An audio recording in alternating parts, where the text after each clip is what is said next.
Hello, my name is Rodney. I'm from the pOedGamerQuehegan YouTube channel, and today I'm going to be going over my recent pickups for the month of August. This month, it wasn't a huge month for me, but I got a few things I've actually been needing because I've been playing a lot of retro games. I actually found a place that actually had quite a few memory cards. So I found two PS1 memory cards. They are both got them for $1 each. I was like, most definitely I'll get those. I could probably find them cheaper on eBay or something like that, but you had shipping and everything. I think $1 is a pretty good price. Also, they had two PS2 memory cards. Same price, $1 each. I really wanted that because I've actually run out of space on my main memory card for my PS2, and I was trying to find things to delete. Now I don't have. Now I can actually play them and not have to delete anything. Next, they also had two Dreamcast memory cards. One's still in the box. Actually, somebody had opened the box, so it's not like sealed or anything. But it still has a little pull tab on the back and everything. But they were the same price. They were $2 each. I picked both of those up. It's always good when you actually find them with the cap. Most of the time the cap's missing, and I like those. I actually remember I have a gray one that I lost the cap to. They used to carry around on my neck because they have like a little lanyard thing here. I'd carry it around, and people would have all of them, and I'd actually trade saves with them. There's a really cool idea. I wish more games took use of them, but the games that did, I actually played on mine quite a bit, which is the reason why I ran through so many batteries in those things. They were bad. Like those little watch batteries just didn't last long enough in them. I also picked up a GameCube memory card. This was $3. It's new in the box. It's new. And it looked like somebody had tried to steal it because they tried to pull it open, and somebody stopped them. I will be opening it to use it because my memory card is full. I really needed this, but I got it for $3. Let's see. Let's go ahead and go to this because it's another video game related item, but it's not actually a video game. I got a GameShark Pro for the Nintendo 64. This is something I like cheating devices like that where as long as they're not multiplayer games and you're not actually hampering anybody else's experience in the game, I don't see why you shouldn't use one of these. Because if you're really trying to get to the game or you're stuck, or you just want to get to a game quickly, go ahead and use one. I don't see anything wrong with them. As long as you're not damaging your game system and your console, I don't see anything wrong with them.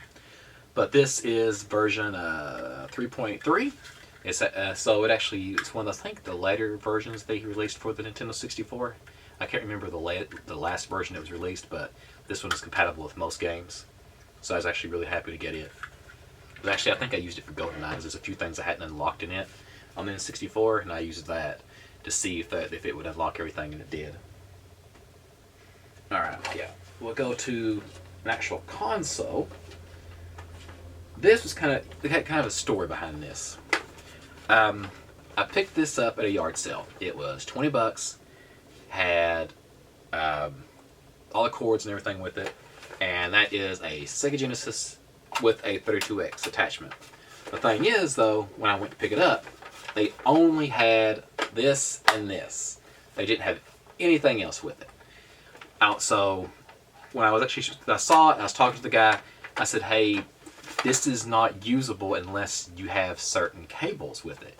And he goes, "Well," he actually said, he goes, "I have a box full of cables." And he brought out a giant tub, has these like the plastic containers full of cables. I mean, most of them were like component cable, composite cables, like S-video cables, things like that. But I looked through it and I found this cable, which is the one that goes from the 32X, but it didn't have this one here, because this is actually here attached. Well, let me actually pull this apart. There's actually two cables. This cable goes for the first gen Sega Genesis, and this goes into the second gen Sega Genesis. And I couldn't find this one, so I kept looking through. So I found that one, and actually found the adapters for everything. Found the adapter for this, found the adapter for this, and two controllers. And I was piling everything out and everything, and I was kind of organized. I was like, okay, component, S-video, composite, like basically throwing them into little piles. And when I was done, he actually gave me the 2 controllers and the adapters and everything for $20. I was like, very good. I was afraid that it wouldn't work when I got home, because that's kind of the risk you run when you buy things like that at yard sales. But everything worked. It's in good condition. One of the controllers looks like something was spilled on it. So I actually did a video on a restoration of that controller. But yeah, I was very happy to get this. I never actually owned a 32X. That's my second Sega Genesis. Well, actually, my third one. So I have 2 Gen 1 Sega Genesis and 1 second gen Sega Genesis. Alright. But yeah, very happy to get that. Okay, we'll start with go to oldest to newest. Now we're actually going to get into video games. This is actually my second copy of this game. I found it for $2, and the only reason why I bought it, and that is a boxed copy of NES Play Action Football. My wife actually had this box, and it's actually in better condition, but this box was in pretty good condition. I was like, for $2, I'll pick it up, and if really, worst case scenario, I could actually probably sell it and actually make more than my money back. Now, also on the NES, I picked up Milon's Secret Castle. I heard about this game. It's supposed to be really hard, really difficult, so I was like, I'm going to pick it up just to try it. It was $4 or $3.99. Mostly, when I say $5, it's generally $4.99. When I say like $10, it's generally $9.99. Unless it was a yard sale, then it was actually this was actually $20. Yeah, that was actually $20. But most of the other stuff is like $5.99, 99 cents. For like these were actually 99 cents.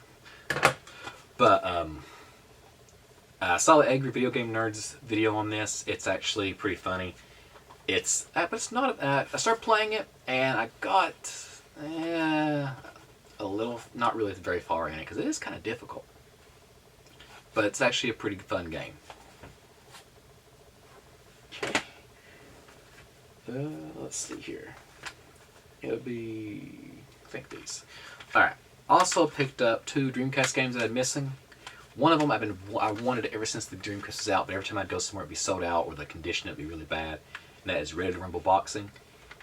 Very funny game. I love the boxers in it. They're really fun to play. And it's an arcadey boxing game. Highly recommend it if you have a Dreamcast. Another thing I picked up for the Dreamcast was a compilation disc, and it's Namco Museum. Got it for, oh yeah, these were $5 each. But yeah, very good game. I love compilation games because basically it's more bang for your buck. Like now, if you want to buy these games, it's like, oh, $5 and you get just one of them. But back then, you could actually get like, I don't know how many are on this one.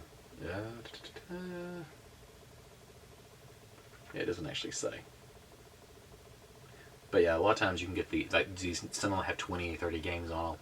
Some of the ones like for the really older retro game cost like 50 games on them. They're actually really good if you want to get into like an old retro gaming console and don't want to spend the money to buy the actual console and the games.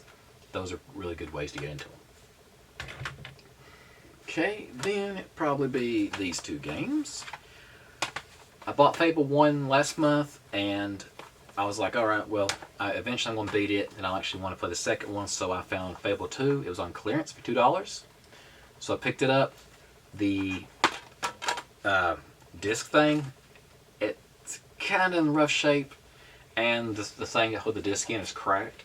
So I'm thinking that might be the reason why it's $2, because it's not the best condition, but it does play. I'm just hoping it doesn't like have a scratch like midway through the game or something like that. That's kind of the risk you run when you buy things on clearance like this. Okay. And also, I was actually new in this. I meant to do this one first. I'm a big fan of the Shinigami Tensei games, and I found the Nocturne Shinigami Tensei, and I'm happy to get this. I haven't started it yet because I'm actually still on Soul Hacker on the 3DS. I'm playing it a lot, and I'm also playing Danganronpa on my Vita. I really need to beat that game. I'm kind of like playing it in spurts, because it's kind of one of those games you can't really just put down or pick up and play for a short period of time. You kind of have to be invested in it for a little while. But I'm a huge fan of Atlas. Love their games. This is a pretty good Atlas game from what I've read and read reviews of, and I've been looking for it for a while. Got it for $7. Okay. And another 360 game I found was Naughty Bear Goat Edition. I have never heard of it, never played it, just looked at the back of it and I was like, well, it kind of looks like, the way the box looks, kind of like a Kill Bill type theme type thing. But it was on clearance. It was $2. I mean, the case is kind of roughed up, and the disc was kind of in rough shape too. Looked like somebody had the drawer on the 360 closed on it while this was in there properly. So I'm hoping it'll play. But I mean, it starts up, and I'm hoping that it doesn't like crap out midway through the game like some games I bought before have. And I believe this is the last thing I bought this month. If not, I might tack on a little bit to the end of this video. But it is Spirit Camera, The Cursed Memoir on the 3DS. I've actually been trying to find this game for a while, and I've been able to find it, but it never has the little booklet with it.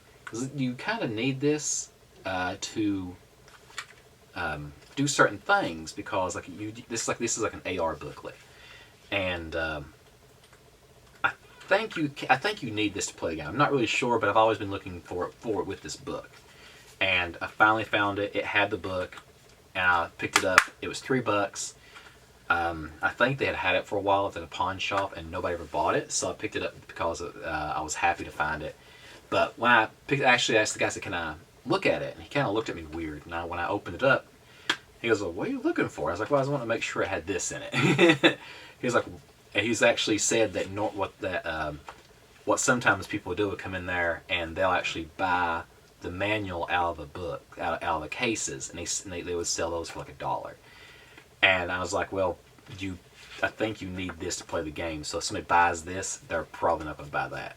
So evidently, I went back in there later and asked them about that, if I could buy the manual for a game, and they said they don't do that anymore. So I think I kind of might have messed up by doing that. But let's see here. But yeah, that was all I picked up this month. It wasn't a huge month, but it was very successful for me because I found a lot of memory cards, which is things I've been needing. Trying to think if there's anything else that I picked up and I missed, but I think that is.